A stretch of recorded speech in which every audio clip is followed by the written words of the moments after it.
Hello, everybody. Trisha Hirschberger here, coming to you again from my home studio with another edition of RTX Theater. So in these videos, we like to take a look at real-time ray tracing in games. We're talking about the latest graphics technology, the newest games running on some of NVIDIA's best graphics cards. And today, we're going to be talking about Deliver Us the Moon, a new sci-fi adventure thriller game that takes advantage of some of the RTX tech. And joining me to talk about this is Jacob from EVGA. Welcome, Jacob. Hello. Thank you. Thank you for having me on. Yeah, how are you holding up in these crazy times that we're in? Doing as good as we can. We're making sure to practice our social distancing and, we're keeping things moving, but it's different times for sure. For sure. Now, Jacob, you've joined us on the channel a few times before, and we spoke to you back at CES earlier this year. But for newer viewers, please remind them who you are and what you do at EVGA. Yep. So my name is Jacob at EVGA. So I handle pretty much everything related to the product. So product manager. So that includes graphics cards, power supplies, and all the other EVGA products that we have. Awesome. And you're here to talk about Deliver Us the Moon. And I think there's a special promotion going on right now with this game and EVGA RTX cards, right? That's right. Yeah. Basically, any EVGA GeForce RTX card that you buy qualifies you for a free copy of Deliver Us the Moon that you can redeem on Steam. That's awesome. And we'll get into why that's particularly awesome in just a second. We've talked about real-time ray tracing in several videos on this channel now before, so we probably don't need to cover the basics again. People mostly know that it's a collection of visual enhancements to things like lighting, reflections, transparency, fire effects, and altogether it makes games look a lot more realistic because the idea is that it causes visuals to appear in more true-to-life ways. So Jacob, what kind of graphics card do people need in order to take advantage of these sorts of real-time ray tracing features? Yeah, so if you want to take advantage of any game title that has real-time ray tracing, you want to look for any GeForce RTX card. So that would be like a GeForce RTX 2060, 2060 Super, or anything higher than that, all have the ability to run ray tracing. Now, since these RTX cards were first released, we've been hearing about Tensor cores and RT cores as a part of these new GPUs and a measurement of their relative power. So can you please explain a bit about what Tensor and RT cores are and why they might be important? Yeah, so a Tensor cores is what's used for math or deep learning or AI. And also it's used for DLSS, which is actually one of the features that is in Deliver Us the Moon. And for the RT cores are used primarily for ray tracing. Both of those features are in the Deliver Us the Moon game. And when the first games that had RTX features started coming out, I think the perception really in the community was maybe a little bit mixed because you saw pretty significant trade-offs in terms of frames per second when you would turn a lot of these features on. Right. Do you think that we're in a better place with that now? I think we're definitely in a better situation now. I mean, it's ray tracing and DLSS for that matter are continuing to evolve and improve. So the most recent titles are perfectly playable on even an RTX 2060, especially when you enable DLSS, which can significantly improve the performance and maintain very similar image quality. So while we're talking today, we're going to be showing some game capture footage that I did on my home gaming station, which has a 2080 Ti card in it. So for this gameplay, I turned on all the RTX options and cranked the visuals all the way up to Epic. And with the help of NVIDIA DLSS, which we were just speaking about, with a 2080 Ti, you can get 60 frames per second or better, even with everything turned up to max, at resolutions up to 3840 by 2160. That's incredible. Yeah, it's DLSS is a kind of a game changer, I think, when it comes to performance, especially with RTX enabled. So let's talk about a few of the specific features that we see in Deliver Us the Moon, starting with NVIDIA DLSS. That stands for Deep Learning Super Sampling. So Jacob, please tell us all about DLSS. All right, so like you said, it's called DLSS stands for Deep Learning Super Sampling. So deep learning is something that we hear pretty often with things like artificial intelligence, and it's really powerful hardware to run over and over and over to basically get better at them or get really good at them. DLSS, what it's doing is it's rendering the game at a lower resolution, and then it's using AI to upsample or super sample, like DLSS, with pretty much no quality loss or sometimes even quality improvements, which we see in Deliver Us the Moon. When you enable DLSS, you actually get a quality improvement by doing that. So DLSS is pretty cool because it's continuing to learn and evolve, and we saw a recent update called DLSS 2.0, which made some pretty significant improvements, not only in performance, but also just in the image fidelity when you enable DLSS. Oh man, when do you think we're going to get to see that from a consumer standpoint? So DLSS 2.0 just became available in some select titles. I believe that Deliver Us the Moon is one of those. But there's a number of titles that support DLSS 2.0, and going forward, we will continue to see more and more titles that are supporting DLSS 2.0, and some older titles that are getting updated to add DLSS 2.0 as well. Nice, AI for the win. Yeah.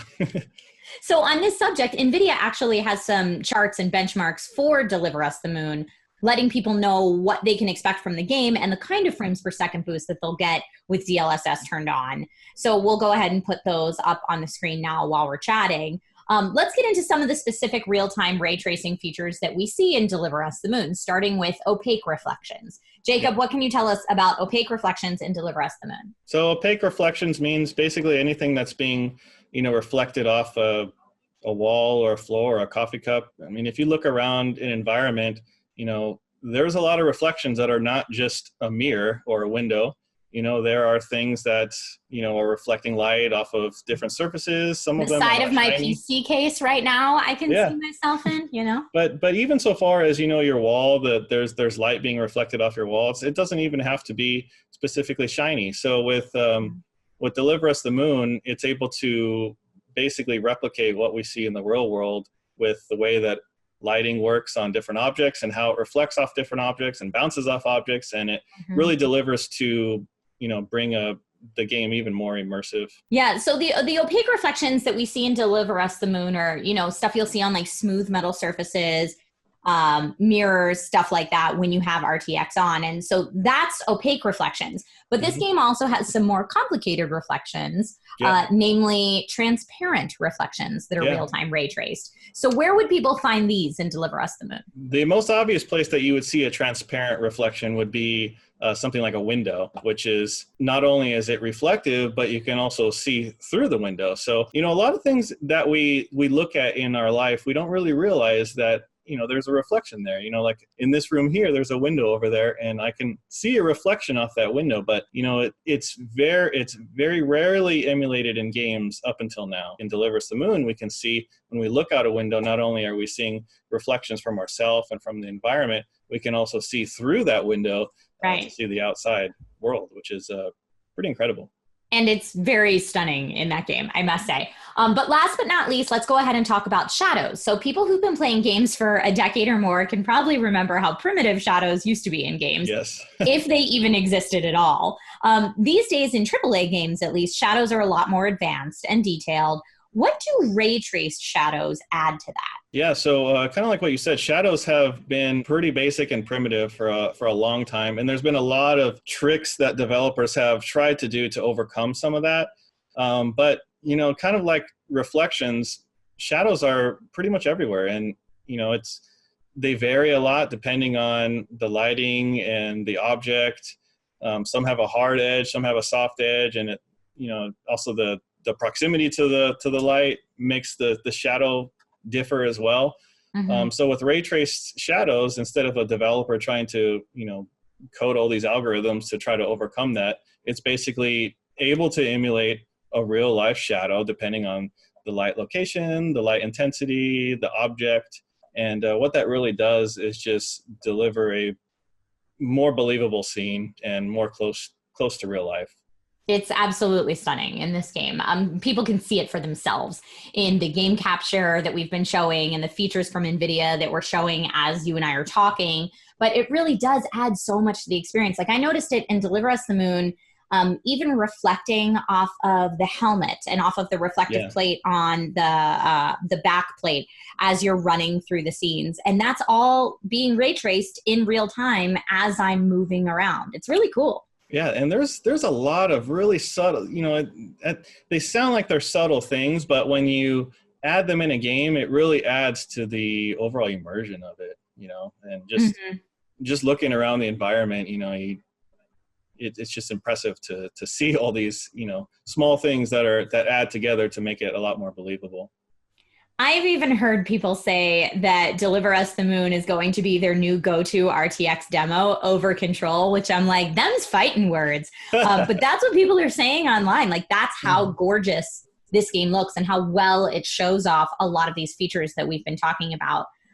So aside from this game, what has been some of your other favorite implementation of real-time ray tracing in games? Control is definitely another good one. It's a great game, and it also uses DLSS and ray tracing technology in a good way. I mean, you don't have to say Control just because I said it. Yeah. Minecraft, which just came out, adds both DLSS and ray tracing, and that one is pretty impressive as well, because Minecraft is a pretty simple looking game, but when you add realistic lighting to it, it completely changes the look of it. Very cool. Well, now that we've convinced everybody who watched this video that they need ray tracing in their lives, remind people of how they can get Deliver Us the Moon and all of its ray tracing goodness for free right now. Yeah, so basically you buy an EVGA graphics card, like one off of Newegg. It has to be an RTX graphics card. And then what you do is once you register that card, you come to the EVGA website and you can redeem to get a Steam code, and then you go and download it, and then you play. That's how it works.